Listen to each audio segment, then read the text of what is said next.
क्या कर रहे थे हम लोग? वही जो करते कहते और सुनते चले आ रहे हैं कि ध्यान में ही ज्ञान है। ध्यान में ही ज्ञान है, जो देगा ध्यान उसी को मिलेगा ज्ञान, और जितना देगा ध्यान उतना ही मिलेगा ज्ञान। मैं साबिर अली और आप देख रहे हैं ILCC अली क्लासेस, जो अलीगढ़ बेस्ड नीट जेई का रेजिडेंशियल कोचिंग क्लास है। साथ ही AMU, जामिया, BHU और दूसरे यूनिवर्सिटी के दूसरे एंट्रेंस की भी तैयारी कराते हैं, जैसे 9th है, 11 diploma engineering, BSc nursing, CET, CUET, paramedical, NDA, CDS वगैरह वगैरह तैयारियां होती है। तो वो लोग जो लोग तैयारी करना चाहते हैं कांटेक्ट कर सकते हैं। ऑनलाइन ऑफलाइन दोनों ही मोड अवेलेबल है। हम लोग कर रहे थे physics class 11th, thermal properties of matter चालू कर रखा है, और उसमें भी एक दो लेक्चर हो चुके हैं। आज हम उसके आगे चलेंगे, और आज जो हम लोग टॉपिक कवर करेंगे वो है थर्मल एक्सपेंशन। थर्मल एक्सपेंशन, तो मैं हेडिंग डालता हूं, फिर थोड़ा समझाता हूं क्या होता है थर्मल एक्सपेंशन और कैसे कैसे होता है, कितने टाइप का होता है। ठीक है, थर्मल एक्सपेंशन नाम से समझ में आ रहा है। थर्मल मतलब हीट, एक्सपेंशन मतलब फैलना। यानी किसी भी बॉडी को जब हम लोग हीट देते हैं, चाहे वो सॉलिड हो, लिक्विड हो, गैस हो, उसका जितना पहले साइज था अब वो साइज बढ़ जाता है। So whenever heat is supplied to a body, whether it is either it is solid, liquid or gas, the size of the body increases, and this is known as thermal expansion. ठीक, तो मैं इसका एक छोटा सा literal definition लिखता हूं आपके लिए। क्या दे रखा है? Whenever heat is supplied to a substance,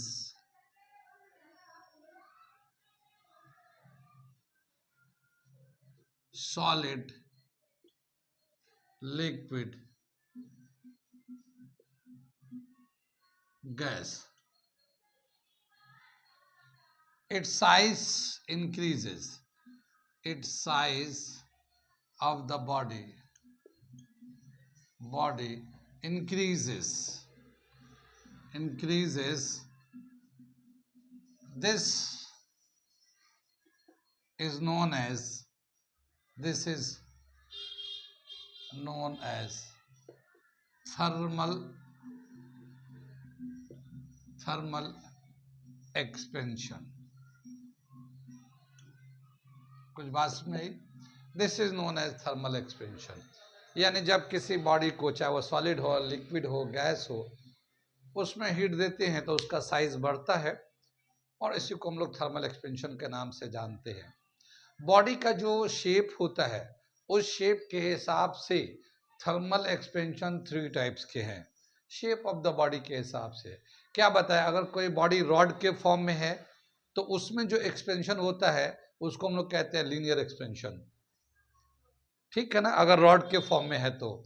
अगर कोई बॉडी शीट के फॉर्म में हो, यानी 2 डायमेंशन लेंथ ब्रेथ है, जैसे एक पेपर होता है, एक मेटेलिक रेक्टेंगुलर शीट होता है, अगर उसको हीट करेंगे तो उसका लेंथ भी बढ़ेगा, ब्रेथ भी बढ़ेगा, तो इसको हम बोलते हैं सरफेस सुपरफिशियल एक्सपेंशन। इसे हम लोग कहते हैं सुपरफिशियल एक्सपेंशन। अगर कोई बॉडी के वॉल्यूम में चेंज आता है, जब हीट करेंगे, अगर कोई बॉडी लेते हैं, वॉल्यूम है, लेंथ, ब्रेथ एंड हाइट तीनों है, तो अगर हम उसको हीट देंगे तो उसका लेंथ में भी चेंज आएगा, ब्रेथ में भी चेंज आएगा, हाइट में भी चेंज होगा, तो ये तीनों डायमेंशन में चेंज होगा, तो इसको हम बोलते हैं वॉल्यूमिक एक्सपेंशन। कितनी बात सुन में आई? तो शेप ऑफ द बॉडी के हिसाब से एक्सपेंशन जो है 3 टाइप्स के हैं, वो मैं लिखता हूँ linear, superficial and volaemic expansion, यहाँ पे लिखता हूँ। ये दे रखा है 3, linear expansion in the shape of rod, अगर कोई बॉडी रॉड के शेप में है तो एक्सपेंशन इन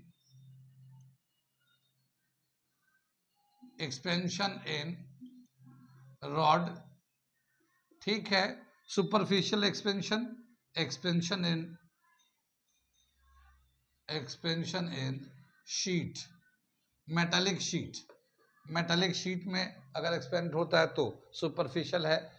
वॉल्यूमिक एक्सपेंशन, ठीक है ना, expansion in volume, expansion in volume.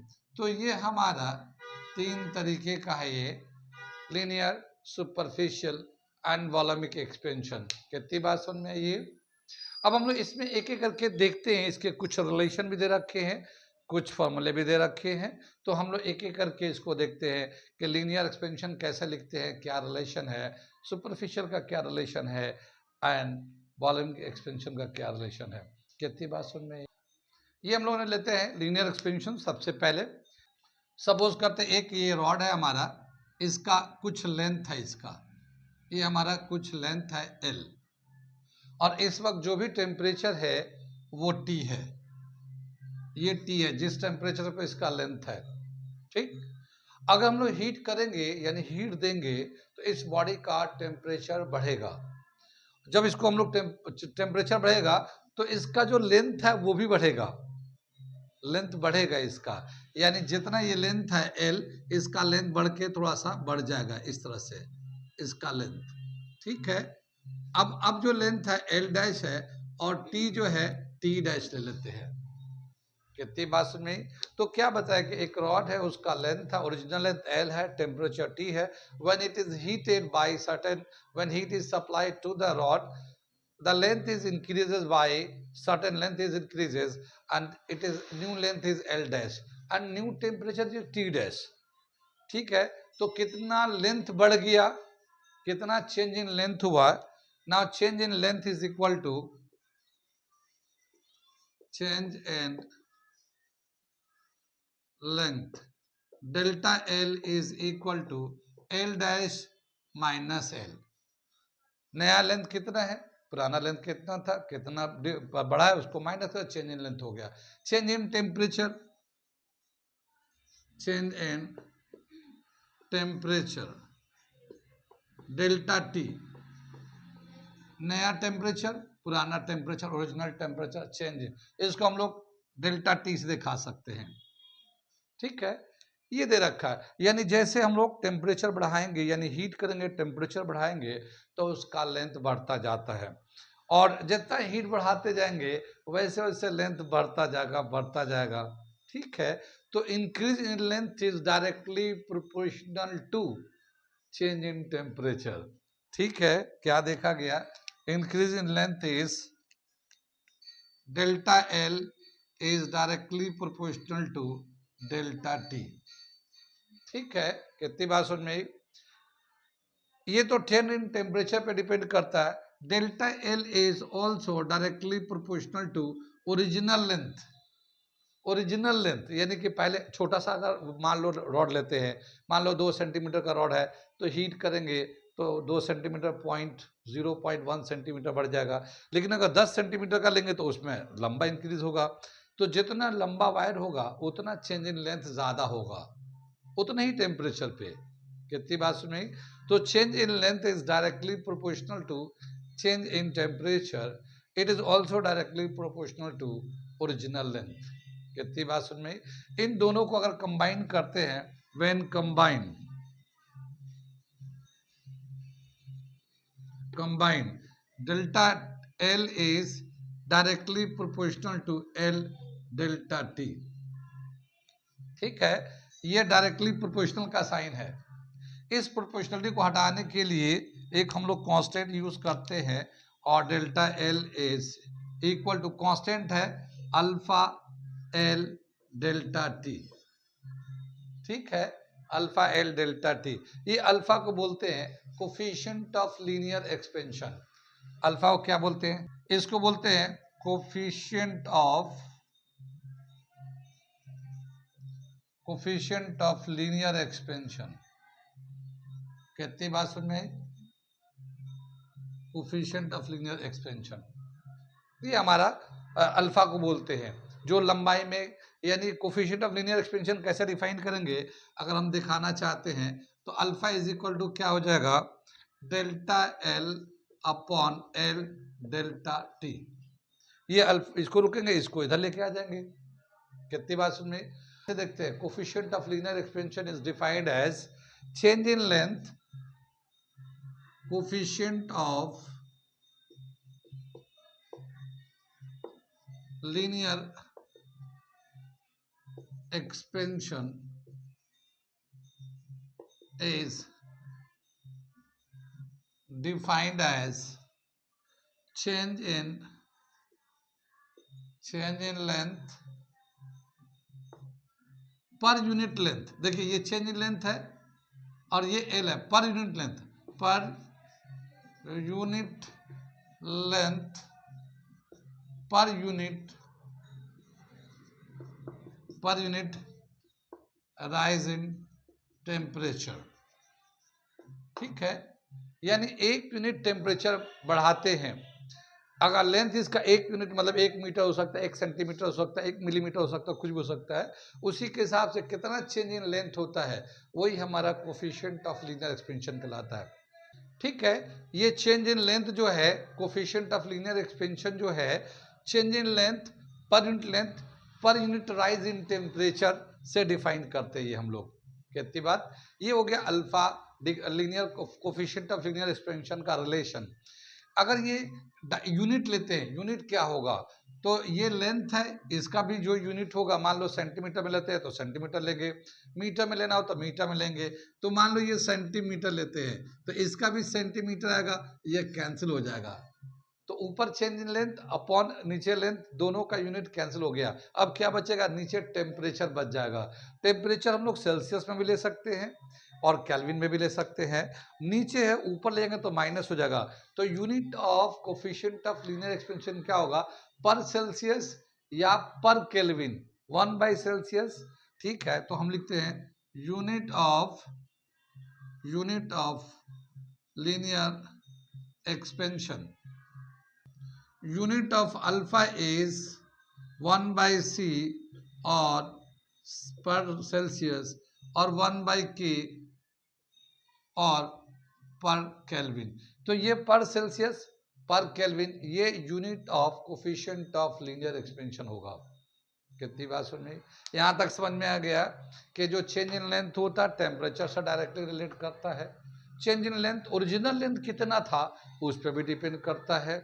इनको कंबाइन करके ये रिलेशन हमने बना दिया। और अल्फा जो हम बोलते हैं कोफिशिएंट ऑफ लीनियर एक्सपेंशन बोलते हैं। ठीक, यहां से एक चीज और रिलेशन है वो मैं दिखाता हूं कि मान लो एक वायर है, उसका लेंथ दिया हुआ है और सर्टेन टेम्परेचर जब हमने बढ़ा दिया तो उसका लेंथ बढ़ गया। तो बढ़ा हुआ लेंथ कितना होगा, चेंज इन लेंथ नहीं, अब जो बढ़ा हुआ लेंथ है यानी एल डैश कितना होगा, इसका क्या रिलेशन होगा वो हम बताने जा रहे हैं। यहां तक मैं मिटा दूं, समझ में आ रही बात, इसे मैं मिटाता हूं। ठीक है, यहाँ पे देखिए ये डेल्टा एल जो दे रखा है, delta L is equal to alpha L delta T, ये है ना, ये delta L new length minus original length is equal to delta L होता है। ये हमारा new length minus original length, तो इसको हम हटा के new length minus original length alpha L delta T ये लिख दिया। एल को उधर ले आते हैं तो अब जो नया लेंथ होगा L plus alpha L delta T, ये हमने एल को उधर ले गए। ठीक है, दोनों में से एल कॉमन ले लिया तो ये कॉमन लेंगे तो 1 प्लस अल्फा डेल्टा टी। तो ये हमारा एक फॉर्मूला आ जाता है।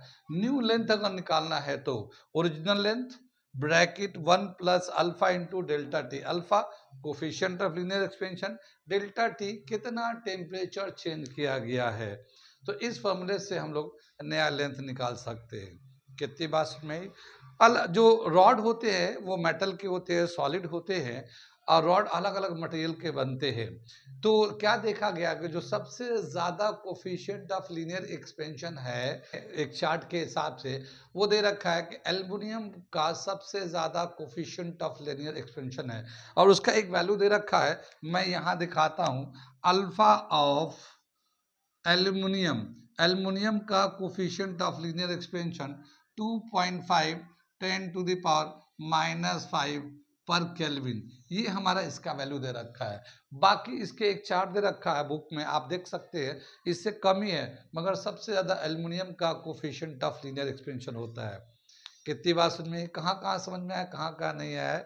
ये था हमारा लीनियर एक्सपेंशन का। इसमें दो चीजें हमें देखना है, एक कोफिशिएंट ऑफ लीनियर एक्सपेंशन का रिलेशन क्या होता है, और दूसरा न्यू लेंथ का क्या रिलेशन होता है, और तीसरा यूनिट क्या होता है, तीसरा जो है यूनिट क्या होता है। बाकी ये कंसेप्ट तो है ही है। यहाँ पे हो गया लीनियर एक्सपेंशन का ये छोटी छोटी बातें। अगला चलते हम लोग, अगला हम लोग टॉपिक करने जा रहे हैं वो है सुपरफिशियल एक्सपेंशन। अगर कोई मेटालिक शीट होता है तो उसके लिए, इसको मैं मिटा रहा हूँ, ठीक है, आगे चलते हैं, मैं मिटा देता हूँ इसे, ठीक है। ये हम लोग सुपरफिशियल एक्सपेंशन करने जा रहे हैं। इसमें क्या बताया कि मान लो एक ये मेटालिक शीट है, इसका लेंथ ब्रेथ है, और ये मैंने शेड कर दिया ग्रीन से, इसका ओरिजिनल सरफेस एरिया है, ओरिजिनल सरफेस एरिया है, और इसका जो टेम्परेचर था ये T था ये, ठीक। लेकिन जब हम लोग इसको हीट करेंगे तो इसका लेंथ ब्रेथ दोनों में डायमेंशन इंक्रीज करेगा, ठीक है, दोनों में लेंथ भी बढ़ेगा, ब्रेथ भी बढ़ेगा। तो ये हमने डॉटेड लाइन से दिखा दिया है कि ये नया सरफेस एरिया हो गया, क्योंकि थोड़ा लेंथ ब्रेथ बढ़ जाएगा, और इस वक्त जो टेम्परेचर है वो T डैश है, ठीक है। तो जब हमें सरफेस एरिया में इंक्रीज होता है उसी को हम लोग कहते हैं सुपरफिशियल एक्सपेंशन। अब इसको हम लोग लेते हैं increase in area when heated. एक छोटा सा डेफिनेशन लिखते हैं हम लोग, increase in area when heated a metallic sheet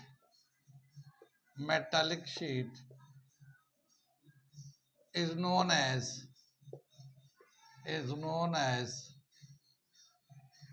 superficial expansion,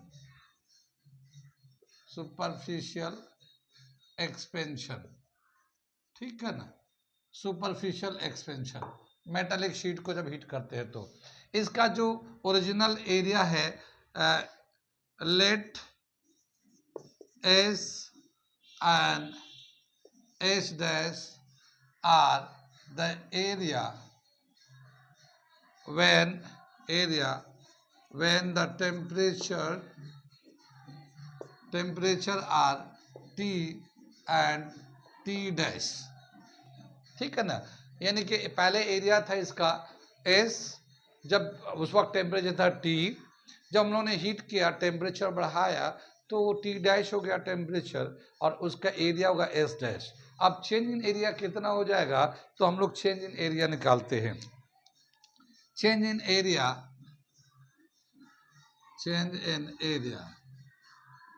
delta S is equal to final minus initial या ओरिजिनल, ये चेंज इन एरिया हो जाएगा। चेंज इन टेम्परेचर कितना हो जाएगा, change in temperature delta T dash minus T, ये आ जाएगा। क्या देखा गया है कि जो चेंज इन एरिया है वो डायरेक्टली प्रोपोर्शनल है चेंज इन टेम्परेचर के। तो change in area delta S is directly proportional to delta T, and change in area is also directly proportional to original area. Change in area is also directly proportional to original surface area. दोनों को जब combine करेंगे तो क्या मिलेगा, change in area is directly proportional to S delta T surface area into change in temperature. इस proportionality को हटाने के लिए एक कांस्टेंट यूज करेंगे, और वो जो कांस्टेंट है वो बीटा कहलाता है। बीटा हो गया S डेल्टा T, ये हो गया। बीटा को हम लोग बोलते हैं कोफिशिएंट ऑफ सुपरफिशियल एक्सपेंशन, ठीक है। Beta is called coefficient of superficial expansion,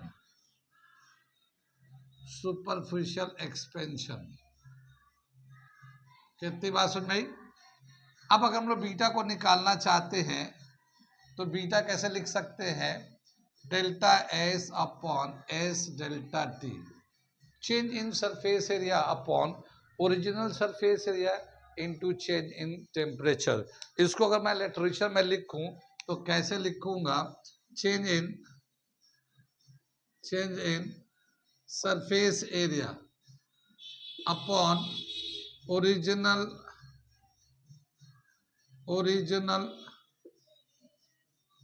surface area into change in temperature. ये हम लोग लिटरेचर में बीटा को लिख सकते हैं। ठीक, अब इसका यूनिट क्या होगा?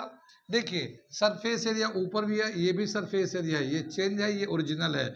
इसका यूनिट होगा, मान लो सेंटीमीटर मिलता है तो सेंटीमीटर स्क्वायर हो जाएगा, तो इसका भी सेंटीमीटर स्क्वायर हो जाएगा, दोनों कैंसिल हो जाएंगे, तो क्या बचेगा? सिर्फ चेंज इन टेम्परेचर बच जाएगा, वो भी नीचे बच जाएगा। तो टेम्परेचर का यूनिट होता है सेल्सियस भी हो सकता है, केल्विन भी ले सकते हैं, प्रैक्टिकल जो यूनिट होता है तो वो 1/c आएगा, 1/k बोल सकते हैं, या C raise to -1 K raise to minus. तो इसका यूनिट होगा, unit of beta is 1/c और C रेज़ टू 1/k और K raise to the power 1, यानी पर सेल्सियस या पर केल्विन। बीटा का भी डायमेंशनल जो यूनिट है, यानी कि कोफिशिएंट ऑफ सुपरफिशियल एक्सपेंशन का भी यूनिट वही है जो लीनियर एक्सपेंशन का यूनिट था। आप जाके देख लो, तो उसका भी यही यूनिट था, पर सेल्सियस पर केल्विन। इसको डेफिनेशन कैसे लिखेंगे? कोफिशिएंट ऑफ सुपरफिशियल एक्सपेंशन का change in area per unit rise in temperature. जैसे हम लोग लीनियर में वहां पे लिखा था ना डेफिनेशन, वैसे ही यहाँ पे भी लिखते हैं, change in area per unit rise in temperature is equal to coefficient of superficial expansion beta. कितनी बात समझ में आई? इसको डेफिनेशन लिख लेंगे आप लोग उसी तरह से लीनियर का जहां लिखा था ना हमने, यहाँ पे एरिया लगाना है, change in area per unit rise in temperature is called beta is coefficient of superficial expansion.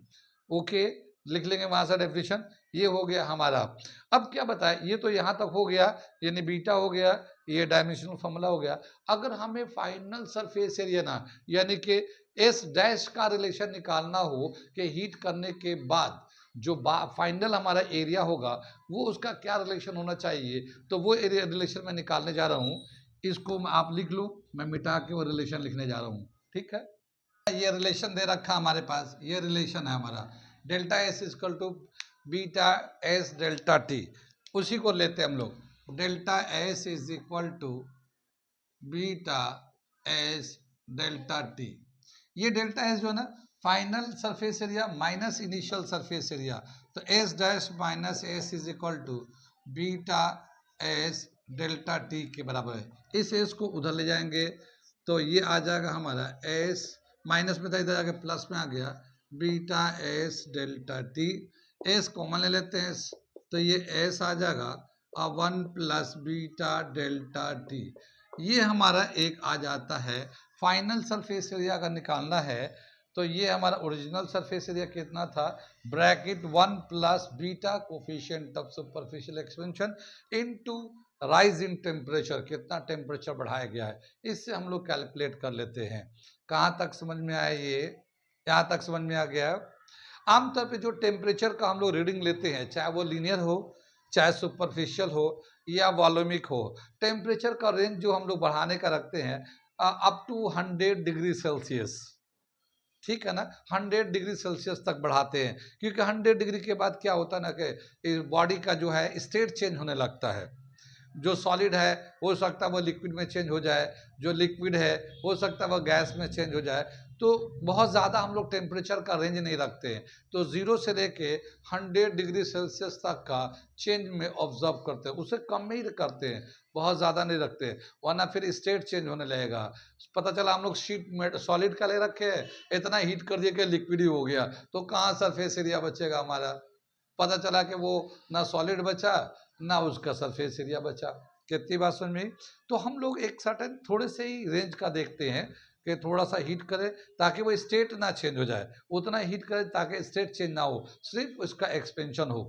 ठीक, एक्सपेंशन, एक्सपेंशन तो जानते हैं ना, हमने बताया था पिछले टॉपिक में कि जब भी किसी बॉडी को हीट करते हैं तो जैसे मान लो एक सॉलिड है, तो सॉलिड में क्या होता है कि सारे एटम्स या मॉलिक्यूल जो है ना एक फिक्स्ड पोजीशन पे होते हैं और अपने पोजीशन पे रख के या तो वाइब्रेट करते हैं या रोटेट करते हैं या ट्रांसलेटरी मोशन करते हैं। ठीक है, ज़्यादातर सॉलिड में वाइब्रेशन मोशन होता है, ट्रांसलेटरी मोशन बहुत कम होता है, क्योंकि वो ट्रांसलेटरी मोशन सिर्फ फ्री बॉडी में हो सकता है, जैसे गैस में हो सकता है, गैस फ्रीली मूव कर सकता है तो उसमें ट्रांसलेटरी मोशन होता है। ठीक, सॉलिड में ज्यादा मैक्सिमम वाइब्रेटरी मोशन, वाइब्रेटरी का मतलब एक ही मीन पोजीशन पे रख के आगे पीछे आगे पीछे आगे पीछे आगे पीछे या ऊपर नीचे वाइब्रेट करेगा, तो ये इस तरह का हो सकता है। क्या बताया कि जब भी कभी हम लोग हीट देते हैं तो जो मॉलिक्यूल या एटम जहां पे होते हैं, एनर्जी मिलने की वजह से उसका टोटल काइनेटिक एनर्जी बढ़ने लगता है। याद है पीछे हमने बताया था, kinetic energy, total kinetic energy of a body is equal to vibrational energy, rotational energy, translatory energy, बताया था ना हमने। तो बताया क्या कि जैसे सॉलिड है तो सॉलिड में जितना अभी एनर्जी है उसका वाइब्रेशन मोशन की वजह से, अगर हम हीट देंगे तो ज़ाहिर है हीट मिलेगा तो काइनेटिक एनर्जी बढ़ेगा, तो उसका वाइब्रेशन बढ़ने लगेगा। वाइब्रेशन बढ़ेगा तो जैसे मान लो एक बॉडी जो है ना यहाँ से यहाँ तक का बीच में ये वाइब्रेट कर रहा था इतना पहले ओरिजिनली, अब हमने जब हीट दिया तो अब ये यहाँ से यहाँ तक वाइब्रेट करने लगा, तो डिस्टेंस बढ़ गया। अब सिर्फ इसी का नहीं बढ़ा होगा, सारे एटम्स का डिस्टेंस बढ़ा होगा, सारे मॉलिक्यूल्स का डिस्टेंस बढ़ा होगा, तो जो बॉडी का साइज होगा वो साइज थोड़ा सा बढ़ जाएगा। सबका थोड़ा थोड़ा अगर डिस्टेंस बढ़ेगा तो पूरे बॉडी का डिस्टेंस बढ़ जाएगा, यानी उसका शेप जो है ना थोड़ा सा इंक्रीज कर जाएगा, साइज जो है ना थोड़ा इंक्रीज कर जाएगा। तो क्या बताते हैं, इसी की वजह से हमारा जो है साइज बदलता रहता है, जो अभी हम लोग कर रहे हैं, linear expansion, superficial expansion, volumic expansion। क्या कि whenever heat is supplied to the body, whether it is solid, liquid or gas, especially solid we are discussing, all the atoms and molecules are located on a fixed position, but it vibrates on in mean position. But when heat is supplied, the kinetic energy increases and the particles like atoms or molecule of the solid start to vibrate to a certain larger distance. Now each atom of the solid or each molecule of the solid do in the same way, means all the vibrating in the same way, and due to this the size of the solid, whether it is form of the rod or in the form of sheet, in the form of a cubical body, all the size, overall size of the body will increase, and that increase of size is called expansion of the body। ठीक है, जैसे हम लोगों ने दो body का बता दिया, तीसरा हम लोग करने जा रहे हैं वॉल्यूमिक एक्सपेंशन। ओके, तो ये हमारा हो गया सुपरफिशियल एक्सपेंशन, अब हम लोग कर रहे हैं वॉल्यूमिक एक्सपेंशन। नोट कर लिए, मिटाऊंगा। ये हम लोग करने जा रहे हैं वॉल्यूमिक एक्सपेंशन और क्यूबिकल एक्सपेंशन भी बोलते हैं इसको। ये मान लेते एक ग्रीन वाला हमने बनाया है, उसका जो एक बॉडी है क्यूबिकल बॉडी यानी वॉल्यूम है इसका LBH, तीनों साइड है, तो इसका अपना एक वॉल्यूम होगा और उस वक्त जो टेम्परेचर होगा उसको T ले लेंगे। तो एक वॉल्यूम है इसका V और इसका टेम्परेचर है T, लेकिन जब हम लोग इसको हीट करते हैं, टेम्परेचर बढ़ाते हैं, तो इसका वॉल्यूम जो है ना एक्सपैंड हो जाता है, तो हमने रेड से दिखाया है, ठीक है ना। तो अब जो वॉल्यूम आएगा V' और टेम्परेचर होगा T', ठीक है, तो टेम्परेचर T' हो जाएगा। अब हम देखते हैं चेंज इन वॉल्यूम कितना हो गया। चेंज इन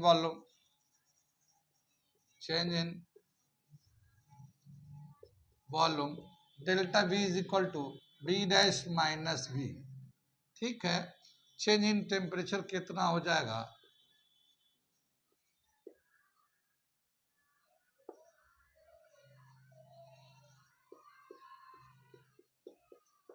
T' माइनस T आ जाएगा।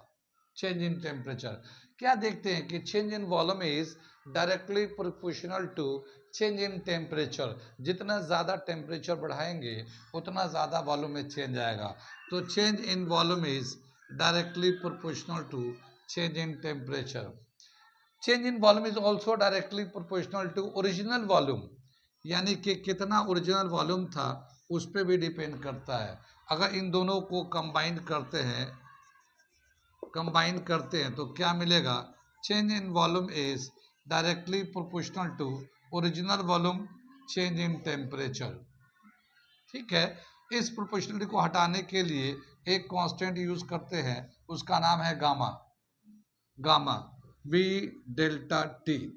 ठीक है, गामा को बोलते हैं कोफिशिएंट ऑफ वॉल्यूमिक एक्सपेंशन और क्यूबिकल एक्सपेंशन। तो गामा को बोलते हैं हम लोग coefficient of volumic expansion, volaemic expansion. ठीक है ना, इसको बोलते हैं। गामा का अगर रिलेशन निकालेंगे तो कैसे निकालेंगे, यहाँ पे हम ले लेते हैं gamma is equal to delta V upon B delta T. यहाँ से देखिए गामा यहाँ रखेंगे, बी डेल्टा टी इधर लाएंगे तो delta V upon B delta T.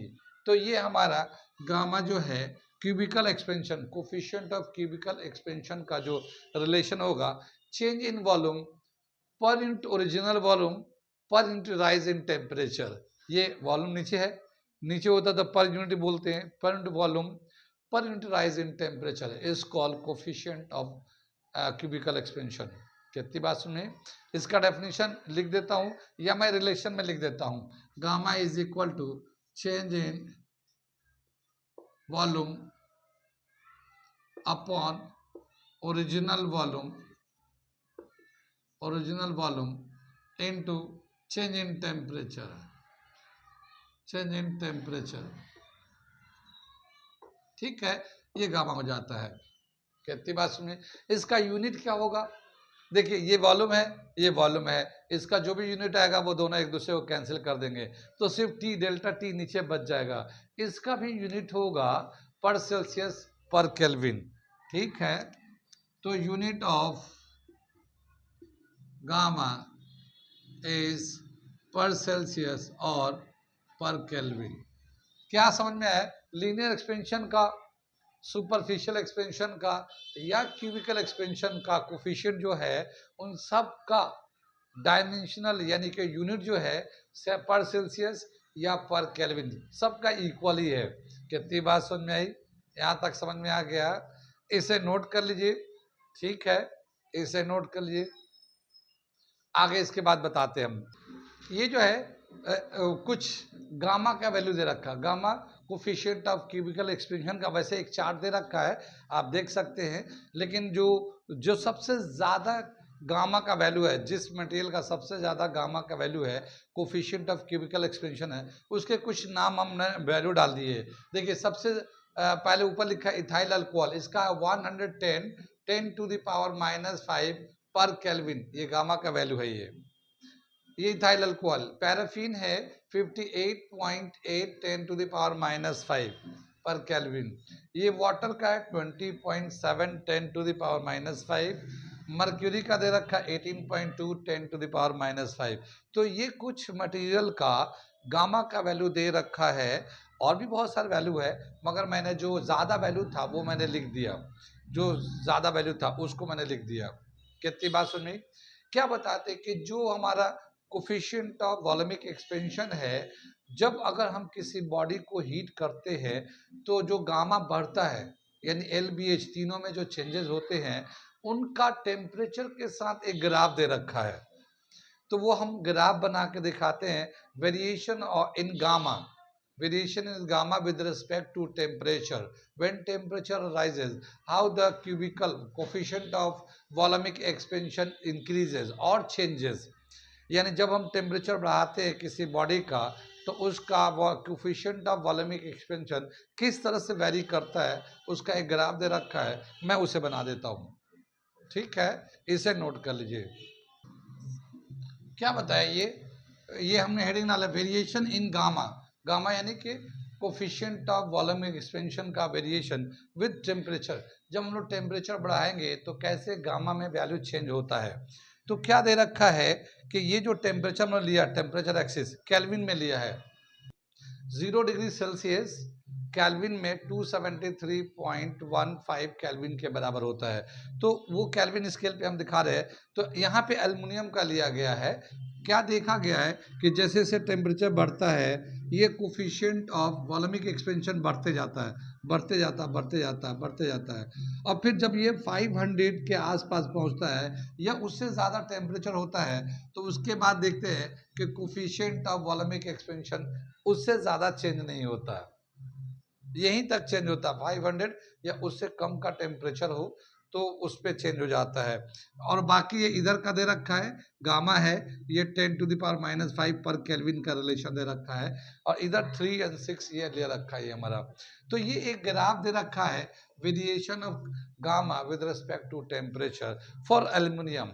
और 500 के बाद जो है ना चेंज इन गामा नहीं होता। तो मैं ये दिखाता हूँ, ये क्या दे रखा है, the value of gamma increases with increase of temperature, with increase in temperature, but after 500 Kelvin the change in gamma becomes constant,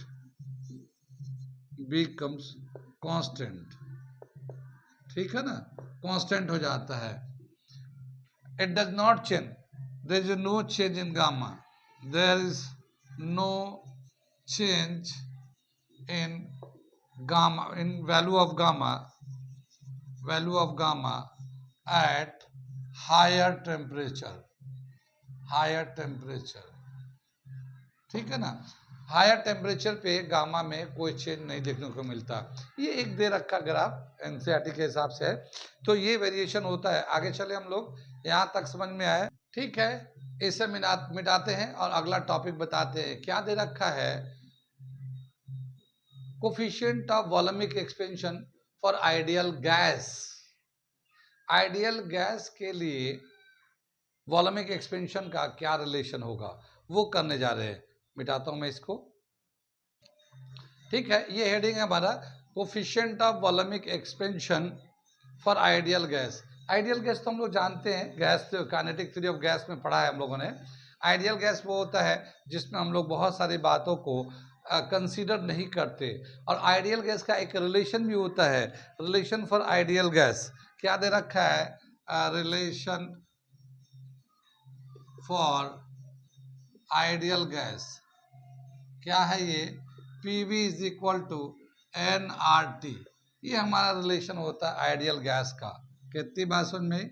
अगर मान लो एक गैस हम लोगों ने एक कंटेनर में लिया है, ये एक कंटेनर में गैस लिया ये, ठीक है। तो इसका अभी प्रेशर, वॉल्यूम, टेम्परेचर सब फिक्स है, सब दिया हुआ है।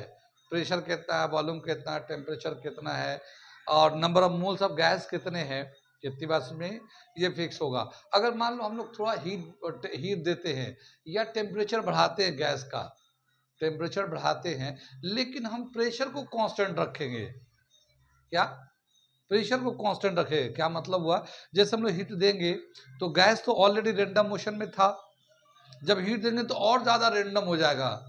तो ये गैस में से इस पे कंटेनर पे प्रेशर लग रहा था, कंटेनर पे प्रेशर लग रहा था, ये पिस्टन पे भी प्रेशर लग रहा था, ऑलरेडी प्रेशर लग रहा था पहले से। लेकिन जब हम हीट देंगे तो गैस और रेंडम मोशन में आ जाएगा और अब तेजी से मूव करेगा और अब प्रेशर अंदर से बढ़ जाएगा।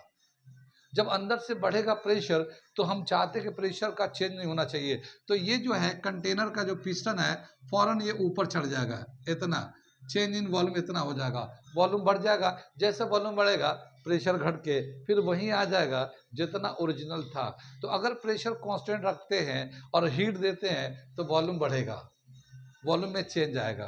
कितनी बात सुने। तो at constant pressure, at constant pressure, when temperature is increased of a gas, ठीक है, then P delta V is equal to N R delta T. ये रिलेशन हो जाएगा। क्या मतलब? प्रेशर तो उतना ही रहेगा लेकिन वॉल्यूम बदल जाएगा। जितना पहले वॉल्यूम था अब नया वॉल्यूम आया, तो पहले वॉल्यूम तो V था, पहले वॉल्यूम V था और अब वाला V डैश है, तो V डैश माइनस V, इतना चेंज इन वॉल्यूम हो जाएगा, डेल्टा V आ गया जाएगा। और पहले का टेम्परेचर कितना था? वो T था, और अब हमने टेम्परेचर आया तो T डैश हो गया, तो T dash minus T is equal to delta T। तो ये जो है ना चेंज इन वॉल्यूम और चेंज इन टेम्परेचर इस तरह से रिलेट करता है। तो ये हमारा रिलेशन हो जाएगा, चेंज इन वॉल्यूम इधर चेंज इन टेम्परेचर। बाकी तो हमारा number of mole of the gas उतना ही है, गैस कांस्टेंट जितना है उतना है, और प्रेशर को कांस्टेंट रखा गया है। ये बोला है प्रेशर कांस्टेंट। ये इक्वेशन नंबर 2 ले लेते हैं। कितनी बात समझ में आई? अब 2 को 1 से डिवाइड कर देते हैं। Dividing equation 2, dividing equation 2 by equation 1। ठीक है, तो 2 को 1 से जब डिवाइड करके इसको जो है इससे डिवाइड कर देते हैं, तो क्या मिलेगा? P डेल्टा V को PV से डिवाइड कर दो इधर, और एन आर डेल्टा T को एन आर T से डिवाइड कर दो। ठीक है, तो ये P से P कैंसिल हो जाएगा, ये एन आर कैंसिल होगा, तो delta V upon V is equal to delta T upon T आ जाएगा। कितनी बात सुनी? ये जो हमारा डेल्टा T है, ये जो है डेल्टा T को हम लोग इधर लाते हैं तो क्या हो जाएगा? ये देखिए, हम डेल्टा T को तो इधर लाएंगे, इसके नीचे इसको नीचे मल्टीप्लाई 1 कर लेते हैं, तो क्या होगा? Delta V upon V into delta T, ये नीचे चला जाएगा और ये 1 अपॉन T हो जाएगा। ये कितनी बात समझ में आई? ये 1 बाई T आ जाएगा और ये delta V upon V delta T। कितनी बात समझ में आई? यहाँ समझ में आ गया। और इस वाले को हम लोग क्या बोलते हैं? गामा बोलते हैं। 1 बाई T के बराबर हो जाएगा। ठीक है, वॉल्यूमिक एक्सपेंशन में delta V upon V into delta T को गामा बोलते हैं, कोफिशिएंट ऑफ वॉल्यूमिक एक्सपेंशन बोलते हैं, तो हमने गामा लिख दिया, और ये गामा जो 1 बाई T का इक्वल हो गया। क्या समझ में आया? ये गामा का ये हमारा रिलेशन है, coefficient of volumic expansion for ideal gas. ये कोफिशिएंट ऑफ गामा जो है ना टेम्परेचर से कैसे रिलेट हो गया कि जैसे हम लोग टेम्परेचर बढ़ाएंगे, coefficient of volumic expansion for ideal gas, ये गैस के लिए है, सॉलिड के नहीं लिए है, मेटेलिक शीट के लिए नहीं है, गैस के लिए बोला है कि अगर हम लोग टेम्परेचर बढ़ाते हैं तो कोफिशिएंट ऑफ वॉल्यूमिक एक्सपेंशन का वैल्यू डिक्रीज करेगा आइडियल गैस के लिए। ठीक है, तो ये है रिलेशन। मैं इसका एक पॉइंट लिख देता हूं। क्या दे रखा है? ये coefficient of volumic expansion is inversely related to temperature for ideal gas. Ideal gas के लिए coefficient of volumic expansion and temperature दोनों एक दूसरे के इन्वर्सली है। टेम्परेचर बढ़ाएंगे तो volumic coefficient of volumic expansion का वैल्यू कम होगा, और टेम्परेचर घटाएंगे तो कोफिशिएंट ऑफ वॉल्यूमिक एक्सपेंशन का वैल्यू बढ़ेगा।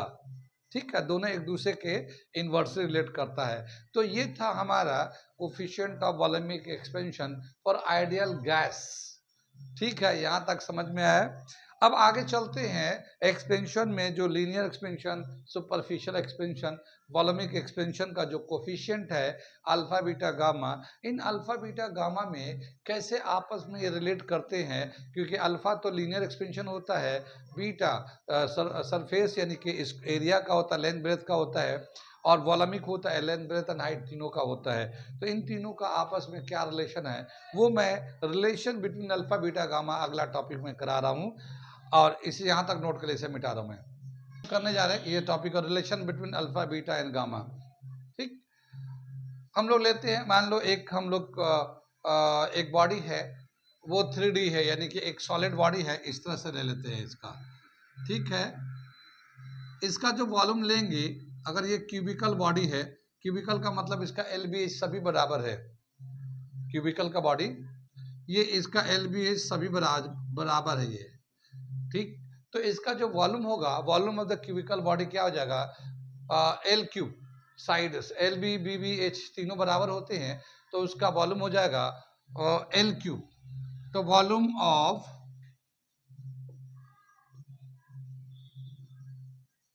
cubical body is given as B is equal to L cube, ठीक है ना, लेंथ का बराबर हो जाएगा। लेकिन मान लो ये तो जब था जब वो अपना एक नॉर्मल टेम्परेचर पे था तब की बात है। अगर मान लो मैं हीट करता हूँ, ठीक है, तो ये इस वक्त था V और इस वक्त टेम्परेचर है T, लेकिन अगर मैं हीट करूंगा तो इसका वॉल्यूम V डैश होगा, टेम्परेचर T डैश हो जाएगा। तो ये V डैश तो वॉल्यूम बढ़ जाएगा, जाहिर है हीट किया है तो वॉल्यूम बढ़ेगा। तो अब जिस वक्त वो बढ़ेगा तो उसका लेंथ में भी बढ़ेगा, ब्रेथ भी बढ़ेगा और हाइट भी बढ़ेगा।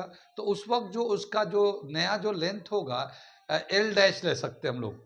जब वॉल्यूम अगर नया वॉल्यूम लेंगे तो उस वक्त जो लेंथ ब्रेथ एंड हाइट होगा उसको L डैश लेंगे। तो अब जो न्यू वॉल्यूम होगा, new volume is equal to V dash होगा, वो L डैश का क्यूब होगा, है ना। L डैश होता है ना, L डैश हो जाएगा क्योंकि लेंथ भी बढ़ेगा, ब्रेथ भी बढ़ेगा, हाइट भी बढ़ेगा। तो तीनों में बढ़ेगा और तीनों सेम है क्योंकि ये क्यूब है ना, क्यूब में लेंथ ब्रेथ एंड हाइट तीनों बराबर होते हैं। तो लेंथ में भी बढ़ेगा, ब्रेथ में भी बढ़ेगा, हाइट में भी बढ़ेगा। तो ये हम लोग L डैश क्यूब ले लिया। कितनी बात सुन में, L डैश क्यूब को अगर हम लोग रिप्लेस करेंगे तो क्या आएगा, L1 plus alpha delta T, ये इसका हमारा वैल्यू आएगा। इस पे क्यूब लगा देंगे। कुछ बात समझ में आ रही है? ये एल डैश का लीनियर, ये जो लीनियर जो था हमारा लीनियर एक्सपेंशन था, एल डैश जो था ना, L1 plus alpha delta T के बराबर था कोफिशिएंट ऑफ लीनियर एक्सपेंशन में, याद तो होगा। तो हमने एल डैश का जो वैल्यू है L1 plus alpha delta T ले लिया, इस पे क्यूब लगा दिया। कितनी बात समझ में आई? आगे चले। अब हम लोग क्या करेंगे, इसका जो है L का तो अलग से क्यूब कर देते हैं हम लोग। तो ये V dash is equal to L cube अलग से कर लिया, और ये 1 प्लस अल्फा डेल्टा टी का होल क्यूब कर दिया, ये अलग क्यूब कर दिया। क्लियर? इतनी बात समझ में आ गई? आगे चले हम लोग। ये हो गया A प्लस बी का होल क्यूब। तो A प्लस बी का होल क्यूब होता है A cube plus B cube plus 3A square B plus 3AB square. हम लोग जानते हैं, अलजबरा में पढ़ा है, तो उसी के हिसाब से हम लोग इसको एक्सपेंड कर रहे हैं। तो ये L क्यूब हो जाएगा और ये आ जाएगा A क्यूब, यानी कि 1 का क्यूब करेंगे तो 1 ही आएगा।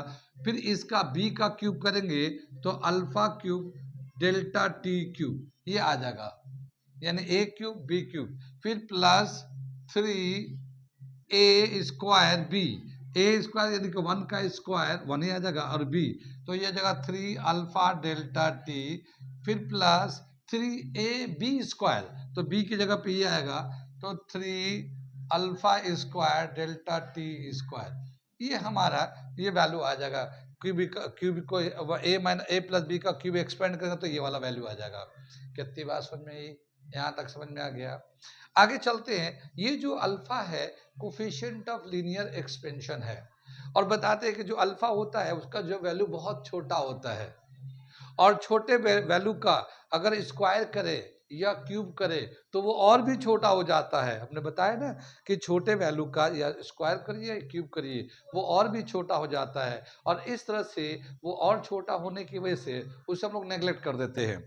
इतनी बात सुन में ही। अब हम लोग चलते हैं, देखते हैं यहाँ पे डेल्टा टी क्यूब में है, ये छोटा वैल्यू है, ये डेल्टा टी स्क्वायर में है, ये भी छोटा वैल्यू है। तो इन दोनों टर्म को नेग्लेक्ट कर देते हैं और जो बचता उसको यूज करते हैं। तो अब हम लोग लिखेंगे यहाँ पे V dash is equal to L cube 1 plus, देखिए इसको नेग्लेक्ट कर दिया, ये बचेगा, इसको नेग्लेक्ट कर दिया, 3 alpha delta T, 3 alpha delta T, ये हमने यहाँ पे हमारा ये रिलेशन आ गया। कितनी बात सुने, ये नया वॉल्यूम आ गया। कितनी बात यहाँ तक समझ में आ गया? आगे चले हम लोग। क्या बताया कि जो गामा होता है, जो गामा है, ये जो है गामा है, वो होता है change in volume upon original volume into change in temperature. मैं गामा का रिलेशन लिखता हूं तो समझ में आएगा। ये गामा जो है हमारा change in volume upon original volume delta T, ये था हमारा गामा का रिलेशन। ठीक, अब ये जो चेंज इन वॉल्यूम है, ये चेंज इन वॉल्यूम है, इसको कैसे लिखेंगे, B dash upon B upon delta B, sorry upon B delta T, ये हमारा गामा का वैल्यू होता है। Change in volume final volume minus initial volume upon volume into delta T, इतनी बात सुन में। ये जो वी डैश है ये फाइनल वॉल्यूम, मतलब जब टेम्परेचर कर हीट करते हैं, टेम्परेचर बढ़ाते हैं तो उस वक्त कितना वॉल्यूम है उसको हम लोग बोलते हैं। अब यहाँ पे देखिए ये भी वी डैश है तो इसका वैल्यू कितना है, ये वैल्यू है, तो हम चाहे तो यहाँ पे ये वैल्यू डाल सकते हैं। ठीक है, तो हम लोग गामा की जगह, गामा तो इसी रहने देते हैं, और इसकी जगह पे L cube 1 + 3 alpha delta T, और ये माइनस वी, ये यहाँ पे आ गया ये, और ये वी डेल्टा टी। कितनी बात सुन में, ये हमने ये वैल्यू लिख दिया, यहाँ तक क्लियर। लेकिन ये एल क्यूब जो है ये हम लोग ओरिजिनल वॉल्यूम के बराबर है, ओरिजिनल वॉल्यूम के बराबर है, तो एल क्यूब को हटा के हम लोग वी लिख देते हैं यहाँ पे। ठीक है, तो हम लोग यहाँ पे gamma is equal to V लिख दिया, और ये 1 + 3 alpha delta T minus V upon V delta T आ गया। कितनी बात सुन में, ये यहाँ पे वी कॉमन है, यहाँ पे से वी कॉमन ले लेते हैं, तो gamma is equal to V बिल्कुल ही बाहर आ जाएगा, बिल्कुल इसमें से बाहर आ जाएगा, यहाँ से बचेगा 1 + 3 अल्फा डेल्टा टी -1, ये -1 आ जाएगा, ये वी डेल्टा टी। कितनी बात में, ये वी से ये वी कैंसिल हो जाएगा, ठीक, ये 1 से ये 1 कैंसिल हो जाएगा, ये कितनी बात सुन में। अब हमारे पास क्या बचा, गामा इज इक्वल टू, ऊपर में बचा 3 alpha delta T upon delta T, delta T से डेल्टा टी कैंसिल होगा, तो gamma is equal to 3 alpha आ गया। तो ये हमारा रिलेशन आ गया गामा में और अल्फा में, यानी volume of cubical expansion, coefficient of cubical expansion is equal to 3 times of coefficient of linear expansion. कितनी बात सुन में आई, ये इसका रिलेशन हो गया। अगर मैं अल्फा लिखना चाहूँ तो कैसे लिख दूंगा यहाँ पे, तो alpha is equal to gamma by 3, तो ये हमारा अल्फा एंड गामा, ऐसे चाहे तो ऐसे याद रखे, ऐसे चाहे तो ऐसे याद रखे। इसमें बहुत आसान है क्योंकि गामा जो है ना वॉल्यूम होता है, वॉल्यूम एल बी एच तीनों लेते हैं, तो ये 3 से मल्टीप्लाई कर दिया अल्फा को, अल्फा तो लीनियर होता है, एक स्ट्रेट लाइन के लिए होता है, तो 3 alpha is equal to gamma ऐसे भी याद रख सकते हैं, या फिर alpha is equal to gamma by 3 ऐसे भी कर सकते हैं। तो ये था relation between gamma and alpha में। अब हम लोग बीटा एंड अल्फा में निकालना चाहते हैं तो कैसे निकालेंगे, वो भी इसी तरह से है, मगर उसमें लेंगे सरफेस एरिया। तो अब मैं उसको भी करके दिखा दे रहा हूँ, पहले इसे नोट कर लीजिए आप, ठीक, फिर मैं उसे करके दिखाता हूँ। ठीक है, अब हम लोग बीटा एंड अल्फा में निकाल देते हैं। गामा एंड अल्फा का तो रिलेशन वो लिखा हुआ मैंने लिख रखा है, यहाँ पे भी छोड़ रखा है, इसको देख लेते हैं। अब हम मान लेते हैं कि ये एक स्क्वायर है, स्क्वायर जिसका लेंथ ब्रेथ दोनों बराबर है, तो इसका एरिया कितना होगा, साइड स्क्वायर होता है, साइड इसका एक एल है, इसका जो लेंथ है एल है, तो क्या होगा एरिया ऑफ स्क्वायर शीट, ये मेटालिक शीट है, तो इसका एरिया जो होगा एस ले लेते हैं, एरिया सरफेस एरिया, और ये एल स्क्वायर के बराबर है, ये इक्वेशन 1 ले लिया। लेकिन हम मान लो इसको जब हम लोग हीट करते हैं तो इसका सरफेस एरिया तो ये था, टेम्परेचर टी था, लेकिन जब हीट करेंगे तो सरफेस एरिया बढ़ के एस डैश हो जाएगा, टेम्परेचर टी डैश हो जाएगा। ठीक है, तो जो नया सरफेस एरिया होगा वो कितना होगा, new surface area, new surface area of square sheet क्या हो जाएगा, एच डैश का स्क्वायर हो जाएगा। एच डैश जो होगा ये एल डैश का स्क्वायर ले लेंगे हम लोग, ठीक है ना, नया जो लेंथ था उसका स्क्वायर कर लेंगे। एल डैश को हम लोग कैसे लिखेंगे, याद हम लोग इसको एल डैश को कैसे लिखते हैं, एल 1 + अल्फा डेल्टा टी, ये हम लोग ऐसा लिखते हैं। एल डैश का वैल्यू इसके ऊपर स्क्वायर था तो हमने स्क्वायर लगा दिया ये, ठीक है, और इसको जो है स्क्वायर है तो इसको पहले एल स्क्वायर यहाँ कर लेते हैं, और ये 1 + अल्फा डेल्टा टी का अलग से स्क्वायर कर दिया। ये एल स्क्वायर को चाहे तो एस से चेंज कर सकते हैं हम लोग, तो ये एस आ जाएगा, और ये 1 + अल्फा डेल्टा टी, ये इसको हम लोग एक्सपेंड कर लेते हैं। यहाँ पे ये तो एल स्क्वायर को एस से चेंज कर दिया, और इसको ए + बी का होल स्क्वायर कर लेते हैं। ए + बी का होल स्क्वायर तो जानते हैं, ए स्क्वायर यानी 1 आ गया, B square alpha square delta T square plus 2ab, तो ये एक जब 1 है ये b, तो अल्फा डेल्टा टी, ये आ जाएगा हमारा इस तरह से, ये हमारा वैल्यू आ जाएगा ऐसे। कितनी बात समझ में, ये समझ में आ गई। ये यहाँ पे क्या बताया कि ये जो है ये टी स्क्वायर में है, डेल्टा टी स्क्वायर में है, तो वैसे भी कोफिशिएंट जो है ना, कोफिशिएंट ऑफ लीनियर रिस्ट्रिक्शन का वैल्यू कम होता है, इसका स्क्वायर करेंगे तो ये और भी कम हो जाएगा। तो ये तो हमारा नेग्लेक्ट कर देंगे, ये हम लोग नेग्लेक्ट कर देंगे ये वाला सेक्शन। तो क्या मिलेगा, ये एस डैश जो होगा S 1 plus 2 alpha delta T, ये हमारा वैल्यू आ जाएगा एस डैश का new surface area original surface area के टर्म में।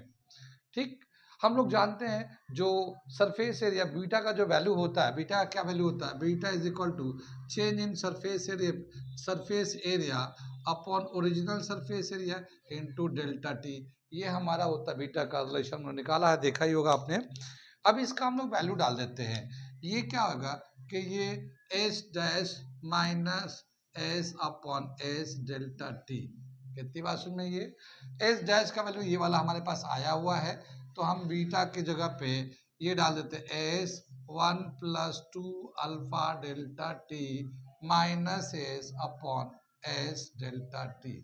अब हम यहाँ से एस कॉमन निकाल लेते हैं, एस कॉमन निकालेंगे हम लोग तो क्या आ जाएगा, beta is equal to S common निकालने के बाद 1 प्लस 2 अल्फा डेल्टा टी, और ये -1 यहाँ से बच जाएगा, और ये एस डेल्टा टी हो जाएगा, ए से एस कैंसिल हो जाएगा, ये 1 से 1 कैंसिल हो जाएगा, beta is equal to 2 alpha delta T upon delta T, delta T से कैंसिल हो जाएगा, तो ये 2 अल्फा, तो beta is equal to 2 alpha होता है, beta is equal to 2 alpha होता है, दिख रहा है देखिए,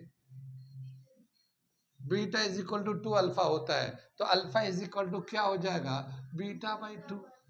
ठीक है, तो ये इस तरह से रिलेट होता है, ये इस तरह से रिलेट होता है। यहाँ पे भी देख सकते हैं बीटा जो है ना सुपरफिशियल एक्सपेंशन होता है, तो उसमें 2 डायमेंशन होता है, लेंथ ब्रेथ होता है, तो उसमें 2 अल्फा के बराबर हो गया। कितनी बात सुनिए, अगर हम तीनों को एक साथ लिखना चाहेंगे तो कैसे लिख देते हैं, ये हम लोग लिख सकते हैं alpha is equal to beta by 2 is equal to gamma by 3। ठीक है, ये हमारा एक रिलेशन आ जाता है अल्फा बीटा गामा में, जो हमने ड्राइव करके दिखा दिया। यहाँ तक समझ में आई, ये alpha is equal to beta by 2 gamma by 3, ये हो गया हमारा। कैसा लग रहा है, ये हमारा आज का थ्योरी आज हम लोग यहीं पे रखेंगे। वो बच्चे जो हमारे वीडियो से पहली दफ़ा देख रहे हैं या पढ़ रहे हैं, वो हमारे चैनल को सब्सक्राइब कर लें, अगर चाहते हैं ऐसा ही कंटेंट उनको रेगुलर मिलता रहे तो। और वो बच्चे जो नीट जेईई की तैयारी कर रहे हैं 11th-12th में, और वो तो ज़रूर कर लें, क्योंकि उनको इस तरह का मिलता ही रहेगा, फ़ायदा ही करेगा, कोई चार्ज तो लग नहीं रहा है। साथ ही वो बच्चे जो 8, 9, 10 में आने वाले दिनों में नीट जेईई को क्रैक करना चाहते हैं, गवर्नमेंट कॉलेज में एडमिशन लेना चाहते हैं, तो आप कर लो, क्या पता कल हो ना हो। Okay, thank you.